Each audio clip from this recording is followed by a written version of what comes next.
लोकसभा चुनाव में भी बीजेपी जीत मान रही पक्की। अपने गढ़ों को बीजेपी लगातार और मजबूत करने में लगी। जीती हुई सीटों पर बीजेपी कोई रिस्क लेने के मूड में नहीं। गाजियाबाद में बीजेपी की चौथी जीत कैसे सुनिश्चित होगी?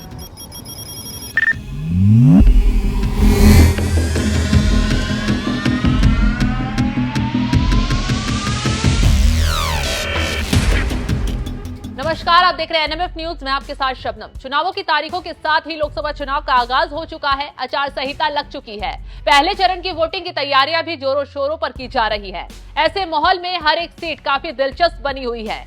हर एक सीट के लिए हर पार्टी काफी माथापच्ची भी कर रही है। भारतीय जनता पार्टी का तो एक एक सीट के लिए लंबा मंथन चल रहा है, तब कहीं जाकर एक प्रत्याशी का नाम तय किया जा रहा है। बीजेपी 400 पार का नारा लगा चुकी है और हर हाल में उस आंकड़े को छूना चाह रही है। ऐसे में ऐसी सभी सीटों पर रिस्क लेने से बच रही है जो कि बीजेपी का गढ़ कही जाती हैं। ऐसे में इन्हीं में से एक सीट है गाजियाबाद लोकसभा सीट। दिल्ली से सटे गाजियाबाद शहर की हमेशा से खास पहचान रही है। राष्ट्रीय राजधानी के करीब होने की वजह से ही इसकी अपने आप में बहुत खास अहमियत बनी हुई है। उत्तर प्रदेश की सभी 80 लोकसभा सीटों में से ये एक बहुत खास सीट बनी हुई है। इस समय गाजियाबाद लोकसभा सीट पर बीजेपी का कब्जा है। पुरातात्विक साक्ष्यों के आधार पर यह पता चलता है कि मोहन नगर से 2 किलोमीटर उत्तर की दिशा में हिंडन नदी के तट पर स्थित केसरी के टीले पर आज से 2500 बीसी में ही सभ्यता विकसित हो गई थी। गाजियाबाद 14 नवंबर 1976 से पहले मेरठ जिले की तहसील हुआ करता था। तत्कालीन मुख्यमंत्री एमडी तिवारी ने इसी दिन देश के पहले प्रधानमंत्री पंडित जवाहरलाल नेहरू की जयंती पर गाजियाबाद को जिला घोषित कर दिया था। गाजियाबाद लोकसभा क्षेत्र में विधानसभा की 4 सीटें आती हैं, साहिबाबाद, लोनी, गाजियाबाद और मुरादनगर सीट। अब इन चारों ही सीटों पर बीजेपी का कब्जा है, तभी तो गाजियाबाद बीजेपी का गढ़ कहा जाता है। गाजियाबाद लोकसभा सीट के इतिहास पर अगर नजर दौड़ाए तो यहाँ पर अब तक 7 बार बीजेपी का और 5 बार कांग्रेस का कब्जा रहा है। चलिए ग्राफिकली यहाँ के इतिहास को समझाते हैं। गाजियाबाद लोकसभा सीट का इतिहास।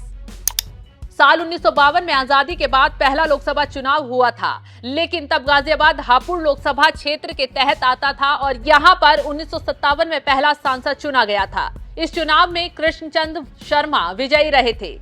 1962 में कांग्रेस की कमला चौधरी चुनी गई थी। 1967 में प्रकाश वीर शास्त्री निर्दलीय प्रत्याशी के तौर पर चुने गए थे। 1971 में कांग्रेस के टिकट पर बीपी मौर्य चुनाव जीते। 1977 में कांग्रेस लोकदल के टिकट पर कुंवर महमूद अली जीतकर संसद पहुंचे थे।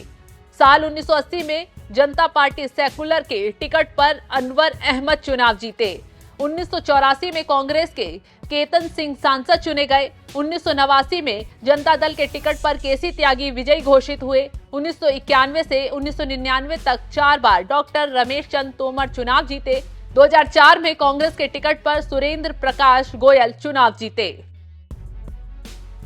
2008 के परिसीमन के बाद हापुड़ सीट का ज्यादातर हिस्सा मेरठ संसदीय क्षेत्र में मिला दिया गया और लोनी क्षेत्र को मिलाते हुए एक नई गाजियाबाद लोकसभा सीट बना दी गई और फिर इस सीट पर राजनीति ही बदल गई। 2009 के बाद गाजियाबाद की राजनीति ही बदल गई। गाजियाबाद लोकसभा सीट से 2009 के पहले आम चुनाव में बीजेपी के तत्कालीन अध्यक्ष राजनाथ सिंह मैदान में उतरे थे और कांग्रेस के सुरेंद्र प्रकाश गोयल को 90,000 मतों से हरा दिया था। वो गाजियाबाद सीट से पहले सांसद बने थे। 2014 में राजनाथ सिंह लखनऊ चले गए और यहां से बीजेपी ने सेना के रिटायर्ड जनरल वीके सिंह को उतार दिया, जिन्होंने कांग्रेस के उम्मीदवार और फिल्मी सितारे राज बब्बर को 5,67,000 से भी ज्यादा मतों से चुनाव हरा दिया। साल 2019 के चुनाव में फिर वीके सिंह ने 5 लाख से अधिक मतों के अंतर से चुनाव में जीत हासिल की। गाजियाबाद लोकसभा सीट पर 2019 में दिलचस्प था मुकाबला।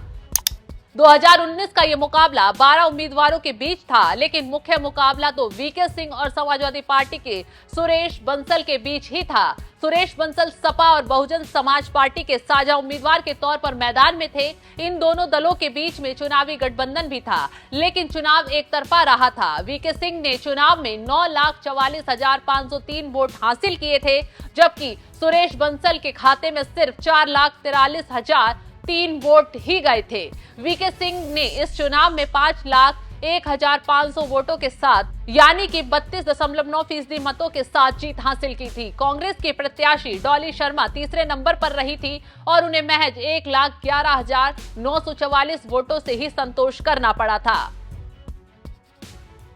तो वहीं अगर गाजियाबाद सीट का जातीय समीकरण समझे तो गाजियाबाद का जातीय समीकरण 2011 की जनगणना के मुताबिक गाजियाबाद की कुल आबादी 46,81,645 थी, जिसमें पुरुषों की आबादी 24,88,834 और महिलाओं की आबादी 21,92,811 थी।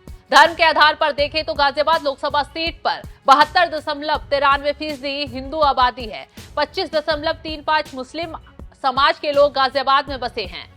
23,001 आबादी सिख समाज की भी गाजियाबाद में है। 2.5 लाख राजपूत और ठाकुर भी गाजियाबाद में बसे हैं।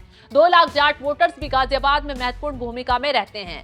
देखना दिलचस्प होगा कि क्या इस बार भी बीजेपी यहां जीत का परचम लहरा पाने में सफल हो पाती है। आपको क्या लगता है इस बारे में? अपनी राय हमें कमेंट कर जरूर बताएं।